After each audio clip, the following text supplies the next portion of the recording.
This morning, a disappointing development in the search for Nancy Guthrie. And President Trump seals his agenda during a record-long State of the Union address. We'll have those highlights. Dedicated to Eastern and Southern Kentucky, this is WYMT Mountain News This Morning. Welcome to Mountain News This Morning. I'm Neely Green here with you on this Wednesday, February 25th. The time is now 4:59, and let's check in with meteorologist Megan Dusmal for a look at your forecast this morning. Megan, we were just talking about it. I know it's Wednesday, which means the week is we're halfway there, but it just doesn't feel like it's been halfway. No, and yesterday I said it was Monday 2.0. Honestly, Yes. Today might as well just be Monday 3.0 because, yeah, it's definitely a very slow start to the morning for most people in the building right now, and maybe for you. But one thing you need to be aware of as you're hitting on those roadways is we do have a bit of a wintry mix. Now, most folks are dealing with that rain as temperatures are warming up this morning due to that warm front. But as you can see, for those folks on that Kentucky-Virginia border and in the Virginia counties, we're looking at snow. Now, again, we're going to continue to watch that warm front come through, so that'll start to transition more and more into rain as we head throughout the morning hours. But that's just something to keep in mind. In fact, as you look towards those temperatures, we're seeing a lot of 40s out and about. It's 46 in Moorhead and Stanton, 42 in Jackson, 43 in Hazard. Still hanging on to a range of the 30s in our Virginia counties. Hopefully not too much longer before they're up to the 40s as well. But here's what we're looking at for those high temperatures. Mostly a mixture of the mid to upper 50s. Definitely a little bit warmer than normal for this time of year, with the exception of our Virginia counties, which unfortunately, since they're having the warm front come in a little bit later, will just be a tad chillier. High temperatures, though, today will be a little bit later than normal. That 4 o'clock, 5 o'clock time frame is when we're expecting that. Neely. Thank you, Megan. A disappointing development in the search for Nancy Guthrie. Authorities say DNA collected in her home may not be enough to find the 84-year-old mother of the Today Show co-host Savannah Guthrie. This comes amid new uncertainty about the surveillance images captured outside of the home. CBS's Jared Hill has the latest. As my sister says, we are blowing on the embers of hope. Enduring hope from Savannah Guthrie in an emotional Instagram post Tuesday. With the search for her mother Nancy now on day 25, the Today Show co-host also acknowledging for the first time publicly. She may be lost. She may already be gone. Outside Guthrie's home in Tucson, Arizona, a new sign reaching out to her possible abductor, begging they do the right thing. As over the weekend, neighbors began to look for the missing 84-year-old on their own. We're searchers, we're not investigators.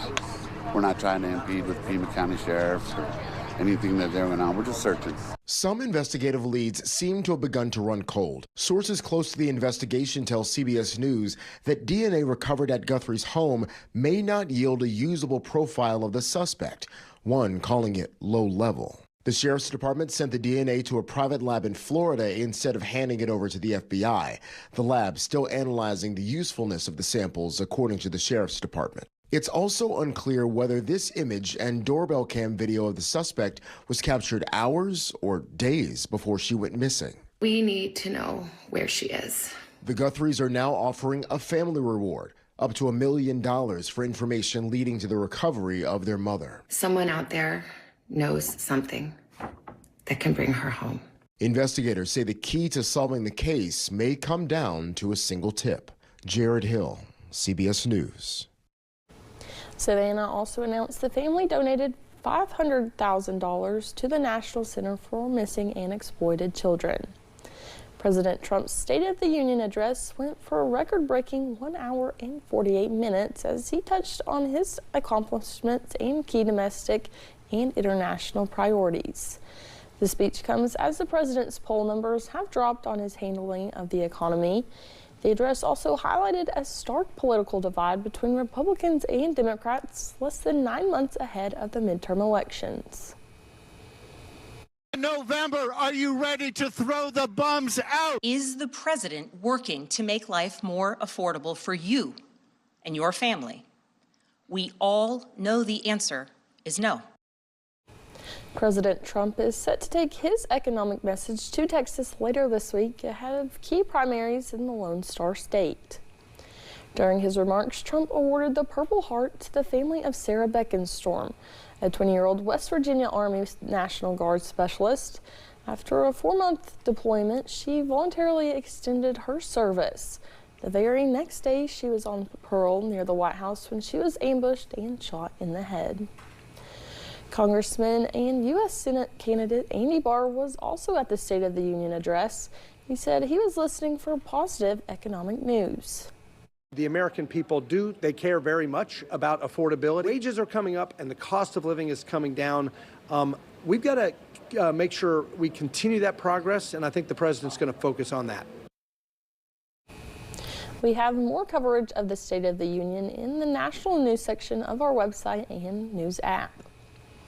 Kentucky is now one step closer to outlawing a small device that turns a firearm into a weapon that can fire dozens of bullets in less than a couple of seconds. Lawmakers heard testimony for less than 15 minutes before taking a vote. The discussion focused on a small device that has the ability to turn a regular firearm into a machine gun. It is called a Glock switch, capable of shooting 30 rounds in less than 2 seconds. Representative Jason Nemes filed the bill in January. Already banned at the federal level, it aims to ban the device at the state level. Louisville Metro Police Chief Paul Humphrey talked about the difficulty they face with these on the street.